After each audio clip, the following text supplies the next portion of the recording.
I know a lot of people are like, oh my gosh, that's so crazy. You spent all this money on a bus. How did you afford that? Well, this is actually how.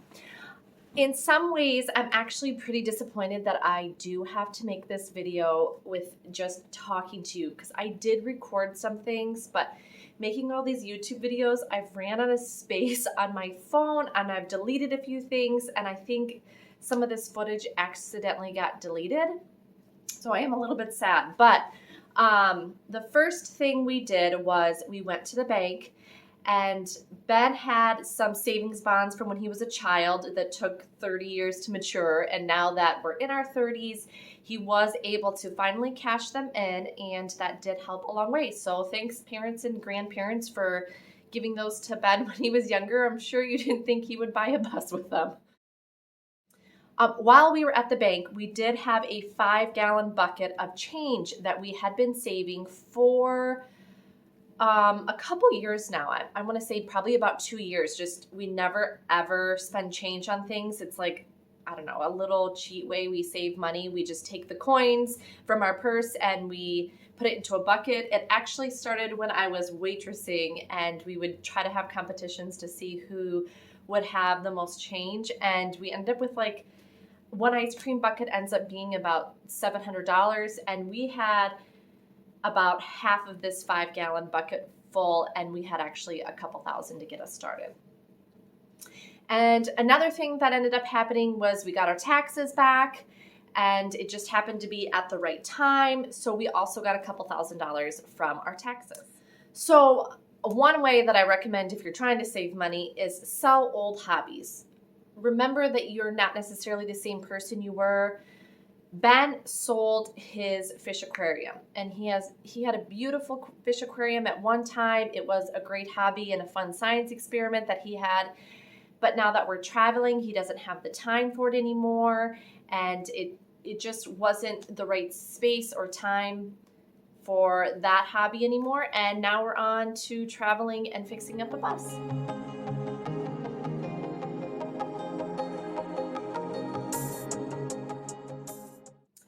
And the third thing we did was we went into the garage and we found a whole bunch of things that we could sell. I found some old kids' toys, a shelf, a bunch of things that I sold, and we put them on Facebook Marketplace and actually ended up making a little bit there.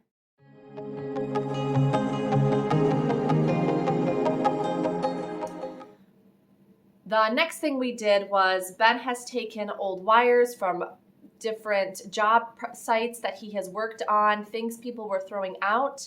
He took the wires home. We spent a couple of weeks finishing stripping the wire. Afterwards, we took them in and cashed it in for over $1,000.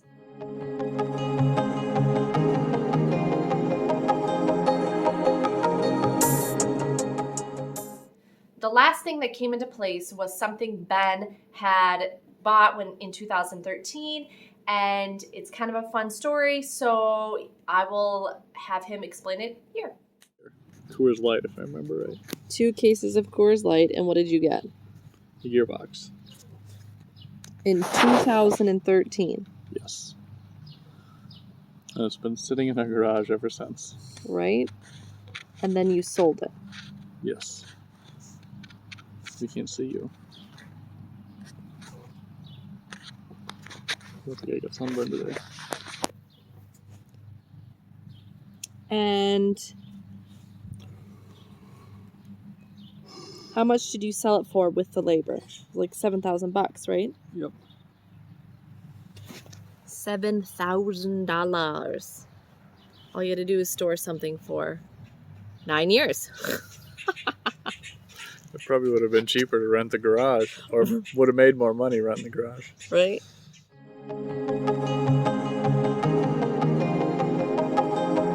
I realize that this series of events, you can't always just save $20,000 in 6 weeks, but it did seem to all come together at the right time, which just kind of made the bus feel like it was meant to be, and we were able to buy it. Thanks for watching my video. I really do appreciate if you would like and subscribe and follow us along as we're working and fixing up the bus. We know it'll be a long project. Our goal is to have it done February 2024. See you in the next video.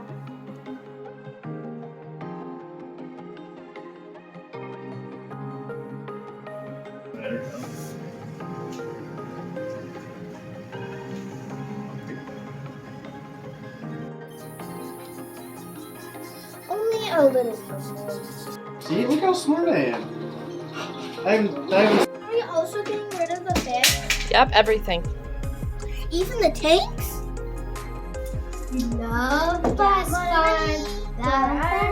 You guys know I'm muting this, right?